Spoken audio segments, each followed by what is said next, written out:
যারা বিজয়ী হয়েছ, আজকে এখানে পুরস্কার বিতরণ অনুষ্ঠানের প্রধানমন্ত্রী হিসেবে উপস্থিত আছেন মাননীয় জেলা প্রশাসক জনাব মোহাম্মদ মাহমুদুল হক।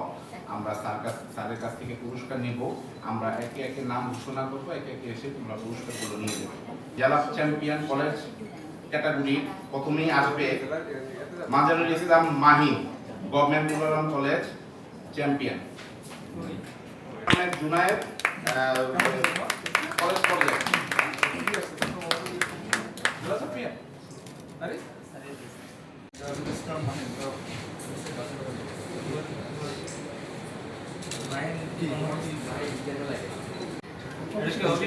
অভিষেক রয়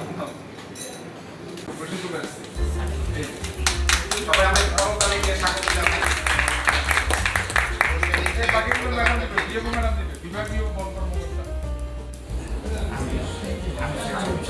আলিমুল ইসলাম করতালি দিয়ে তারপরে আমির সাইদ শামীম আগে নারায়ণগঞ্জ আইডিয়াল স্কুল।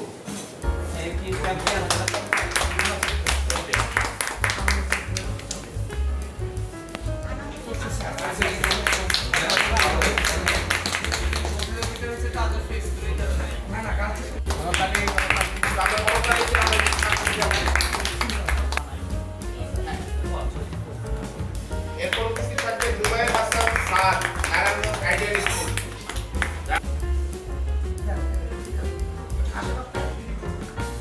প্রতিনিধি চলে আসেন Sheikh Russel government public school and college, Mohammad Taiyeba Narayanganj government girls high school, Tabassum Ara Adiba Narayanganj government girls school and college. করতালি দিয়ে উপস্থিত থাকবে আরেফিন হাসান সাকিব আবাসিক স্কুল নারায়ণগঞ্জ।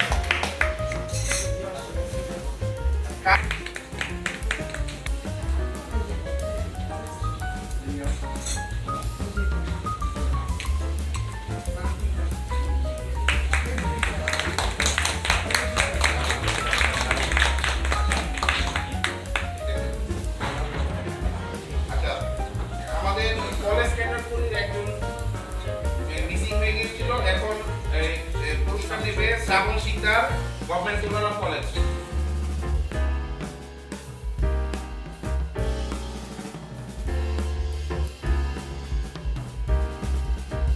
গত 4 জুন গভর্নমেন্ট গার্লস স্কুলে আমরা আমাদের নারায়ণগঞ্জ জেলা অলিম্পিয়াড অনুষ্ঠিত হয়েছে, ওয়াইল্ড লাইফ অলিম্পিয়াড, যেটা বন বিভাগ থেকে আয়োজন করা হয়েছে, বন এবং পরিবেশ মন্ত্রণালয় থেকে।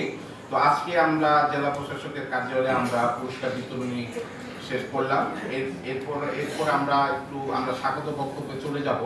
প্রথমে স্বাগত বক্তব্য দেবে জনাব শওকত ইমরান আরাফাত, বাস্তবায়ন কমিটি ওয়াইল্ড লাইফ অলিম্পিয়াড। আপনাদেরকে প্রথমেই অভিনন্দন জানিয়ে আমি শুরু করছি। আজকের এই পুরস্কার বিতরণী অনুষ্ঠানে উপস্থিত রয়েছেন ঢাকা সামাজিক বন বিভাগের সম্মানিত বিভাগীয় বন কর্মকর্তা মাহমুদা রুকসানা সুলতানা, এবং আজকে সভাপতিত্ব করছেন সম্মানিত জেলা প্রশাসক জনাব মোহাম্মদ মাহমুদুল হক, এবং তার উপস্থিতি আমরা পেয়ে আসলে আমরা খুবই আনন্দিত। কারণ হচ্ছে এটা আমরা প্রথম থেকেই চেয়েছিলাম যে একটি সমন্বিত কার্যক্রম হোক। তো আমি একটু করে আপনারা আমার পরিচয়টা পেয়েছেন, আমি আমার পরিচয়টা আবার দিচ্ছি। সেটা হচ্ছে আমি শওকত ইমরান আরাফাত, আমি বর্তমানে ডিরেক্টর পরিচালক জাতীয় উদ্ভিদ উদ্যান এবং বলদা গার্ডেন ঢাকা হিসেবে আমি কর্মরত আছি, এবং আমি ওয়াইল্ড লাইফ অলিম্পিয়াড বাস্তবায়ন কমিটির একজন সদস্য হিসেবেও আমি দায়িত্বরত আছি। তো আমি বেশি লম্বা কথা বলবো না, যেহেতু স্যারের ব্যস্ততাও রয়েছেন। তো আমি বিশেষ করে এই অলিম্পিয়াডটার প্রেক্ষাপট এবং যারা বিজয়ী হয়েছে তাদের জন্য একটু দিক নির্দেশনামূলক আমি একটু কথা হয়তো বলবো। তো সেটা হচ্ছে এই অলিম্পিয়াডটা আসলে অন্যান্য অলিম্পিয়াডের মতো নয়।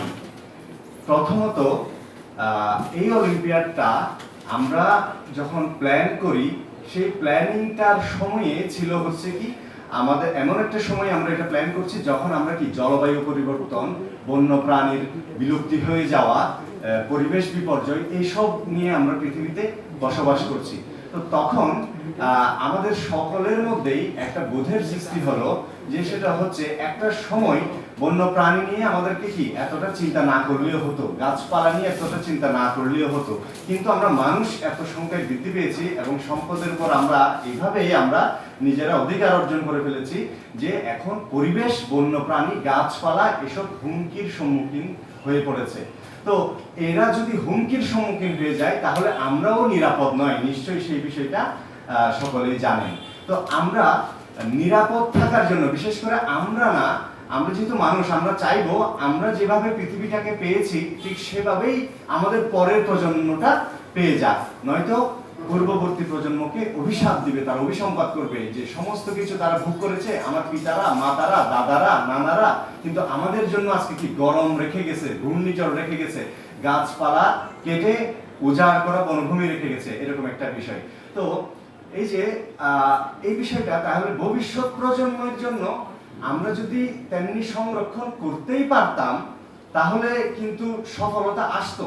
তাহলে বর্তমান বিশ্বে একটা জিনিস প্রচলিত আছে যে সেটা হচ্ছে কি, যাদের কাজটা তাদের করতে হবে।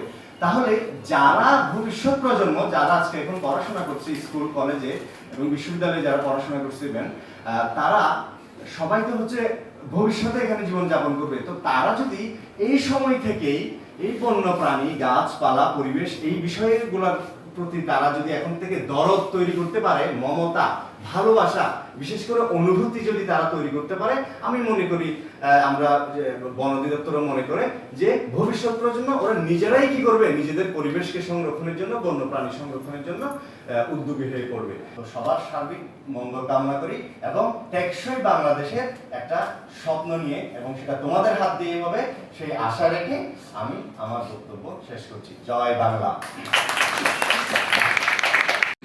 বিভাগীয় বন কর্মকর্তা, ঢাকার সামাজিক বন বিভাগ, জনাব মাহমুদা রুকসানা সুলতানা। বিজয়ী হয়েছি সেটা আমাদের জীবনের সাথে ওতপ্রোতভাবে জড়িত। বন্য প্রাণী, গাছপালা, যেটা ছাড়া আমরা কোনোভাবেই বেঁচে থাকতে পারবো না। গাছ ছাড়া কিন্তু আমরা বেঁচে থাকার কোনো উপায় নেই।